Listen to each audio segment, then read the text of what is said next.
its own checks and balances, its natural selection.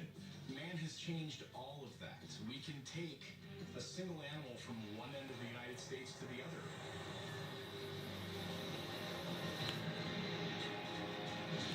Florida. The Everglades. Here, in the mysterious 2-million-acre landscape of swamps and mangrove trees, for the largest and most feared invasive species in America.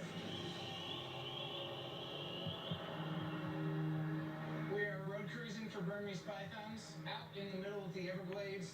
There's a magical time period, usually right around dusk, what we like to call prime time.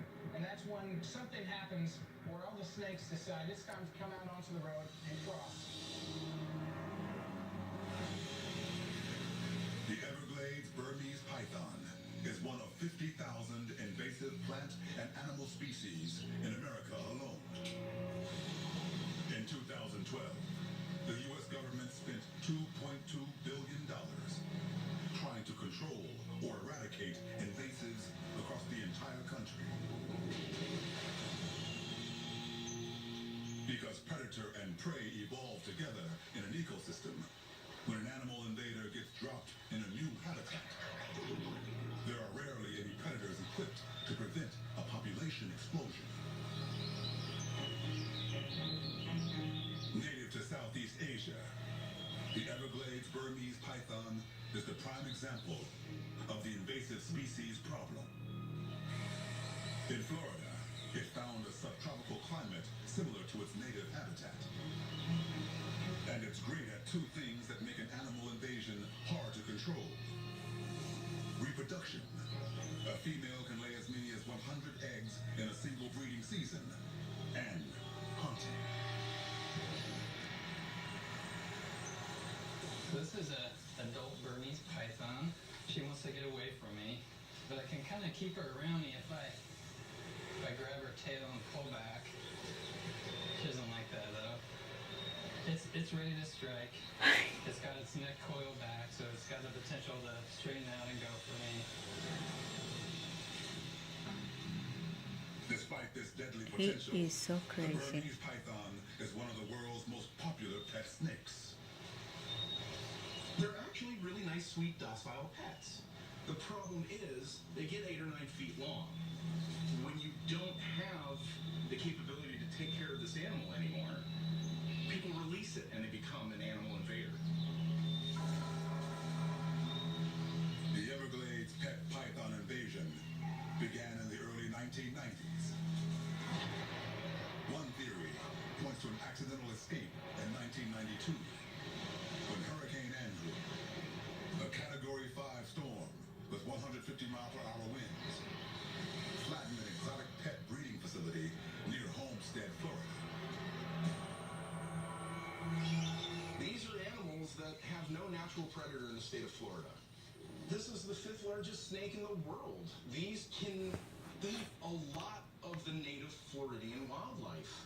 Anything from birds and reptiles and frogs, all the way up to alligators. A rare encounter between a 12-foot python and a 10-foot alligator is caught on tape.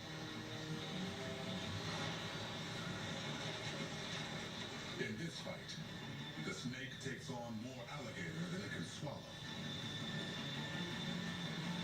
The battle is a draw. Pythons have become such a problem in the Everglades that state and federal officials have deputized private citizens to capture or kill them. When you're looking for pythons, one of the things that I like to tell people is look for what looks like a speed bump up ahead. With at least 25 species of snakes in the Everglades, the hunt can become a game of reptile identification. Looks like we got a little brown water snake here. You can see they kind of have a patterning really similar to a python. This is a eastern garter snake. Mangrove salt marsh snake, so not our quarry for the evening.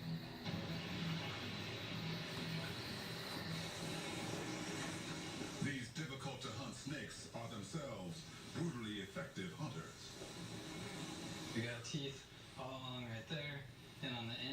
too. They're mostly covered by mucous membranes now, so they're hard to see, but lots of teeth. When a Burmese python bites down, rows of backward-facing teeth seize and hold the prey, preventing escape, while the snake slowly begins to swallow it whole. Moving in for the kill, the python reveals why it belongs to the family of snakes known as constrictors. If I was a prey item, this is what it would be feeling like as he's trying to take me out in order to eat. They bite the animal, they throw the coils around, they start to constrict, shutting off the blood supply and the oxygen supply of the brain, and they get swallowed whole and slowly digested. And there he goes across the windpipe. Jules?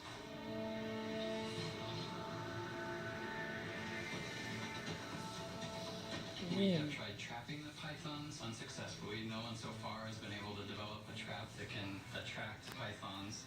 So right now, we don't have anything in our toolkit as invasion biologists to be able to manage the population. To date, the only effective control tactic is the small army of volunteer hunters who cruise the roads from the edge of the Miami suburbs to the deepest parts of the Everglades. We've been out here for a couple hours and no pythons yet. They're usually a late night animal. Oh, there's a python. That's a python. It's a big one too.